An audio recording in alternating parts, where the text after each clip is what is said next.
The town of Cary has consistently received numerous awards and accolades. They've been voted in the top 10 best places to live in America, best cities for job growth, and best cities for early retirement, among many other accolades. You can see in this map taken from city data, which I'm going to post the link below, that the deep green color signifies the lowest crime rate in the county. And if you zoom out a little bit, you can see that the crime rate really stands out in the Greater Triangle area. This is a really interesting metric here.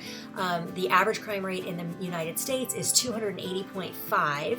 Now remember that the United States is actually relatively sparsely populated. If you look at that and compare it to our Cary crime rate here, we only have 76.7. So it's not surprising that many of the accolades here in Cary are focused around safety. Look at these. These are just great. Safest city in the Southeast, safest city in America, the lowest crime rate for similar sized cities.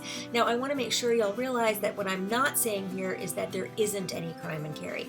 Of course there's crime in Cary. It just statistically happens less frequently than in other places. So still, lock your cars, lock your doors. You got to be smart in order to make sure that you and your family are safe. As long as we're talking statistics, I figured I would go over the Cary school statistics since that's a big reason a lot of people love living in Cary as well.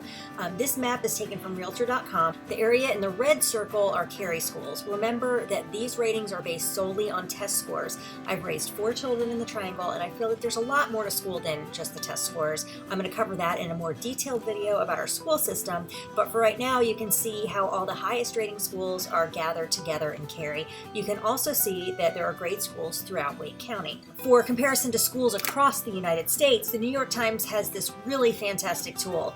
You can enter the school system that you're in, and it'll show you in comparison to other national school districts. I'll post the link below like the other ones. This image is for 3rd grade and this is for 8th grade. You can see that we're scoring significantly above the middle, and our kids test about a grade advanced the average for that grade. One last useful fact is the level of education among Cary citizens. You can see here the gray signifies a bachelor's degree. Cary has a really high percentage of college graduates. From this graph, it looks kind of like roughly 70% college grads compared to 40% in the Triangle area and 30% in North Carolina. And the U.S. overall. When I first moved here, I was told that we have one of the highest PhD per capitas in the country. I don't know how true that is, but I know we have a pretty high percentage of PhDs living in the Triangle area just because of all the colleges and universities that we have here.